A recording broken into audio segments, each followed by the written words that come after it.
Welcome to the ESC. My name is Manesh Patel. I'm joined with Bob Harrington here.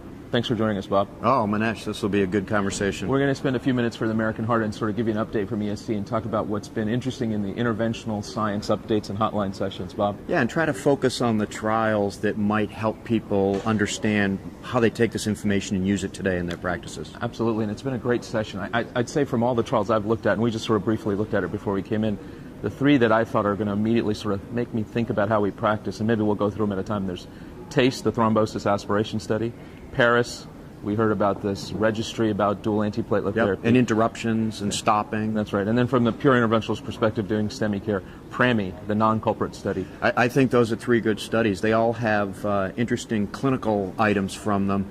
TASTE in particular has a really interesting clinical research item from it that we can talk about as well. Yeah, let's start with TASTE then. So TASTE, just briefly for those of you catching up, TASTE is about a 7,500 patient study where they randomized patients having an acute MI in Sweden as a national sort of registry-based research trial, and showed that aspiration thrombectomy did not have a significant mortality reduction in the care of patients with primary PCI. Well, this one, as you know, Manesh, comes out from a few years' worth of work, largely single-center or small trials that suggested that thrombus aspiration at the time of primary angioplasty was not just associated with better angiographic outcomes, but lower mortality. And so this was really the test of it, wasn't it? Yeah, it was. And we know there's another large study going on called TOTAL, but certainly the TAPIS trial or single-center study said there might be a mortality reduction. And our Swedish investigators did a nice, large, sort of clinically driven study that I think highlighted that it likely doesn't have an effect. Interestingly, from just the event rate perspective, very low. Yeah, what, 4% mortality, 3.5% mortality? 3 and 2.8. Yeah. So we've gotten to the point with primary PCI, at least 30 days, where that number in people in these trials is pretty low for an all-comer almost. Well, what was nice about this, in addition to it being done all-comer, it was all done, as you've indicated, within the context of their registry quality improvement collection tools. So they put randomization on top of what they're doing anyways, and did a clinical trial of almost 8,000 patients, and they randomized something like 65% of all the MIs in the country during that period of time. Yeah. And that's extraordinary. I mean, that truly is all comers. Yeah, That gives us a good sense of the generalizability. And I agree with you. The overall mortality is low, important message when PCI is done well. And that thrombus aspiration, when done routinely, does not seem to affect mortality. Now, that doesn't say, I would ask you, do you think that says you shouldn't be doing it in selective cases? I'll tell you clinically, there's still going to be patients that we do it in. Large thrombus burden, a very proximal LAD lesion. It didn't say it hurt the patients, and certainly sometimes mechanically getting the thrombus out or making some space for a stent makes a lot of sense. But I think that's a good study that's now given us some indication. Let's move to PARIS. Tell me what your thoughts were about this dual antiplatelet story. So, as you know, the conundrum in practice is you've got a patient with a stent, either a bare metal or a drug-eluting stent, sometimes after an acute coronary syndrome, sometimes not. And we know that when patients come off dual antiplatelet therapy, that there has been this spike in events. And so the question has always been, well, how long do you have to keep him on, and what if you have to interrupt it? And so in a very clever way, in a registry, they just asked the question, is there a difference between the doctor deciding that you need to come off and some event that precipitated you coming off? Maybe you fell and you had to have some surgery.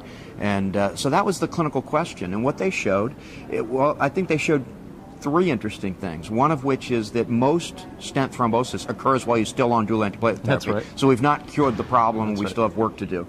The second is that doctors are pretty good at figuring out who's stable on the basis of their coronary anatomy, all their just demographic characteristics. And I think that says a lot, that in practice we're pretty good at integrating all that information. And the third thing it said is that there is a spike in stent thrombosis events when you suddenly have to stop, maybe because you need surgery or maybe because you had a bleeding event. Yeah, I think this highlights what we've started to learn, which is instability of the patient.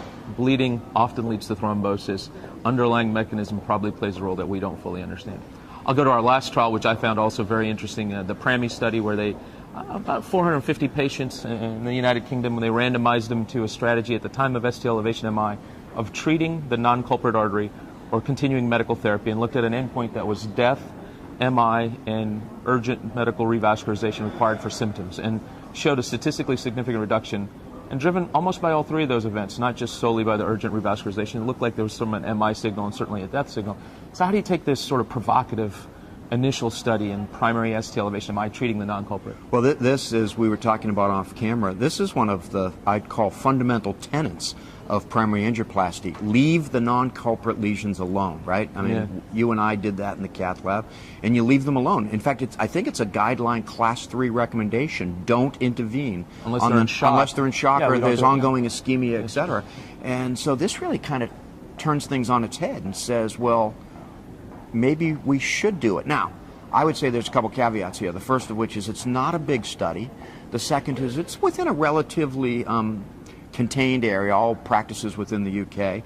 And the third is that there's not a whole lot of events upon which to base one's thoughts on this. But I think it is provocative. It gives us some sense of maybe it's not so bad to intervene on these things. In fact, maybe it's even good. Yeah, and I would say certainly I think the other thing it shows us is that if you want to do a strategy of not completely revascularizing that patient who's had a primary ST elevation MI, it's not beneficial. The timing, whether it should be at that procedure, within that hospitalization, or a few weeks later, all of that I think is still to be worked out. Yeah, and I think this is clearly something that's provocative. It really challenges some from long-standing, not just long-standing belief, but long-standing data. And I think we gotta, we need more information here, but at least we should be asking the question. Yeah. Well, thanks for joining us from ESC. These are the interventional trials that are affecting your practice.